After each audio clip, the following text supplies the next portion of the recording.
حضرت امام علی علیہ السلام فرماتے ہیں کہ جب یہ آیت مبارک وَأَنذِرْ عَشِيرَتَكَ الْأَقْرَبِينَ اپنے قریبی رشتہ داروں کو تنبیہ کرو نازل ہوئی تو رسول اللہ نے مجھ سے فرمایا کہ جائلی خدا نے مجھے اپنے قریبی رشتہ داروں کو اسلام کی دعوت دینے کا حکم دیا ہے۔ یہ ایک بھاری اور دشوار ذمہ داری ہے، اور میں یہ جانتا ہوں کہ اگر انہیں دعوت دی تو یہ ناپسند رویہ اپنائیں گے۔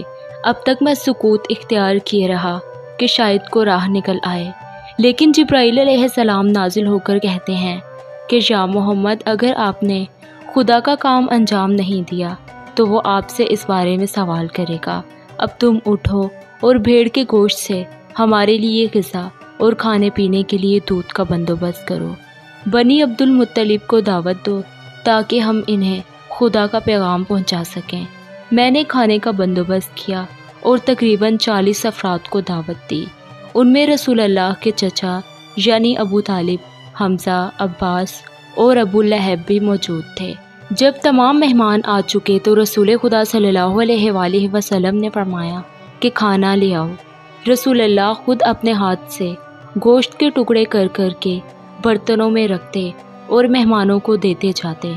تمام افراد نے اس غذا سے تناول کیا اور معجزانہ طور پر ایسے سیر ہوئے کہ کسی کو مزید کھانے کی حاجت نہیں رہی۔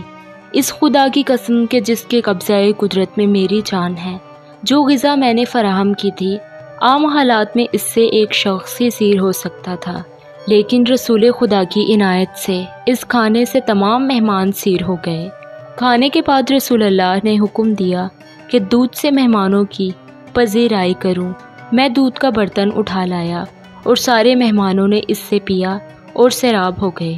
خدا کی قسم کہ وہ دودھ بھی ان میں سے ایک شخص کی حاجت کے برابر تھا، لیکن اتنی مختصر سی مقدار بھی رسول اللہ کی عنایت سے ان تمام افراد کو سیراب کرنے کو کافی ہو گئی۔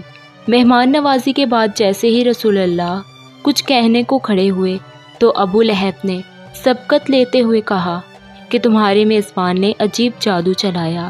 بس ابو لہب کی بات سنتے ہی مجلس درہم برہم ہو گئی اور لوگ متفرق ہو گئے۔ رسول خدا کچھ نہ کہہ سکے اور اپنے ہدف تک رسائی حاصل نہ کر سکے۔ اگلے دن رسول خدا نے مجھ سے فرمایا کہ جائلی کل کی دعوت میں وہ مرد سبقت لے گئے، کیا تم نے اس کی تقریر سن لی تھی؟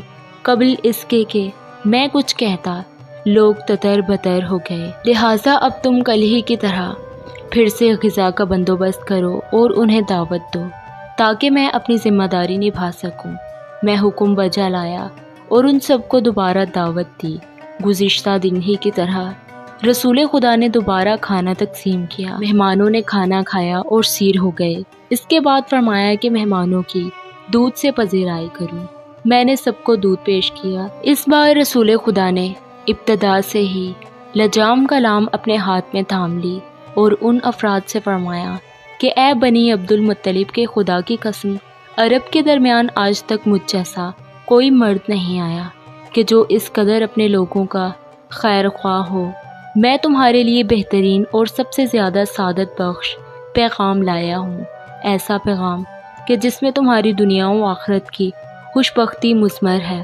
میرے بعد خدا نے مجھے تمہیں حق کی دعوت دینے کا حکم دیا، لہٰذا تم میں سے کون ہے کہ جو اس امر میں میرا یار و مددگار بنے گا اور میں اسے اپنی برادری، وصایت اور جانشینی کے لیے منتخب کروں۔ ان میں سے کسی نے بھی خوشی کا اظہار نہیں کیا، سب نے مثبت جواب دینے سے پرہیز کیا۔ میں اس وقت سب سے زیادہ کمسن تھا۔ میں نے رسول خدا کی دعوت قبول کرتے ہوئے ان کی مدد کرنے کے لیے اپنی آمادگی کا اعلان کیا۔ رسول خدا نے اپنا ہاتھ میرے شانوں پر رکھ کر فرمایا کہ یہ میرا بھائی وسیع اور تم میں میرا جانشین ہے، اس کی بات سنو اور اس کے حکم کی اطاعت کرو۔ سب افراد مذاق اڑاتے ہوئے اٹھ کر کھڑے ہو گئے اور ابو طالب سے کہنے لگے کہ یہ تجھے حکم دے رہا ہے کہ اپنے بیٹے علی کی اطاعت کرو اور اس کی بات سنو۔